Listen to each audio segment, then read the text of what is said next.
3 things New York City buyers regret. Nobody regrets buying in New York City. They regret how they bought. And after 18 years of sitting across the table from buyers in this city, the same 3 regrets come up so often. I could set my watch to them. The frustrating part, every single one is preventable, but only after you sign. After closing, they're just expensive lessons. So let's make sure they stay lessons you watched instead of lessons you paid for.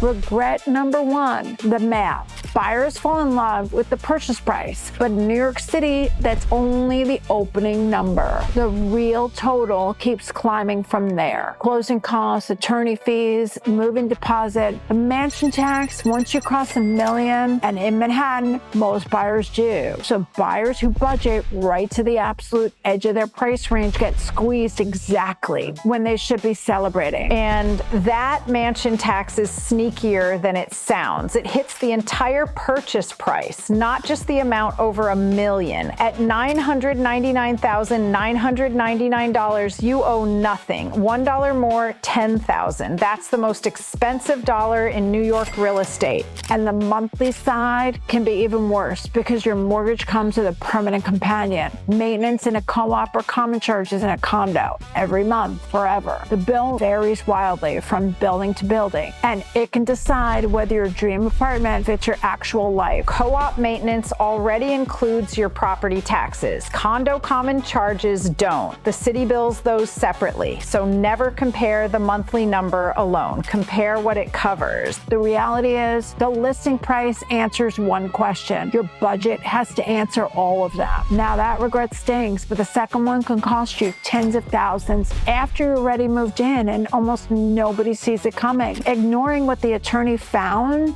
and here's how a New York deal works. Once you're in contract, your attorney digs through the building's paperwork, the financials, the board minutes, and sometimes they come back with red flags. A thin reserve fund, a lawsuit against the building, a big repair assessment coming down the pipeline. But by that point, the buyer has already moved in emotionally. They place the couch, they pick the paint, so when the attorney raises a hand, they wave it through. A couple came to me for their second purchase after learning this one the hard way on their first. They had bought without real guidance, brushed past a note about the building's facade work, and got hit with a 5-figure assessment in their first year. The building needed a new facade. The owners paid for it. And that wasn't bad luck. The city requires every building over 6 stories to have its facade inspected every 5 years, and repairs aren't optional. The owners pay. So when the board minutes mention facade work, that's a bill with your name on it. So the rule is simple. The attorney review is there to protect you, and everything it finds gives you option. Price cut, a credit, or the confidence to walk away.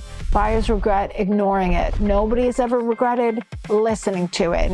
And honestly, knowing which red flags are deal breakers and which ones are just normal city noise, that judgment is exactly what you're hiring an experienced agent for. If you're heading into a purchase and want a second set of eyes from someone who's read hundreds of these, the link to book a free consultation with me is in the description. Regret number 3 has nothing to do with paperwork. It shows up about 6 months after closing, quietly, every single day. Buying the apartment without testing the life around it. Buyer's tour on a sunny Sunday. The block is charming, the light is gorgeous at 2 in the afternoon, and the commute is theoretical. But you don't live in a Saturday afternoon. You live on a Tuesday morning on a packed platform, and you live in that apartment in February when the sun sets before you get home. So test it before you commit. Do the real commute at the real hour.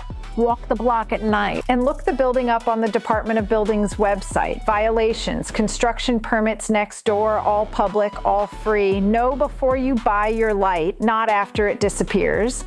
Sit in the apartment at a different time of day and watch what the light does. And while we're here, the cousin of this regret is saving money by compromising on light or layout. A dark apartment is cheaper for a reason, and an awkward layout doesn't get less awkward. Those are the two things no renovation budget fully fixes. So they're the two things you don't compromise on. So there it is, the money regret, the paperwork regret, and the daily life regret. Every one of them comes back to the same thing. Buyers moving fast through the parts of the process they deserve to go slow on. The apartment gets all the attention, decision gets none.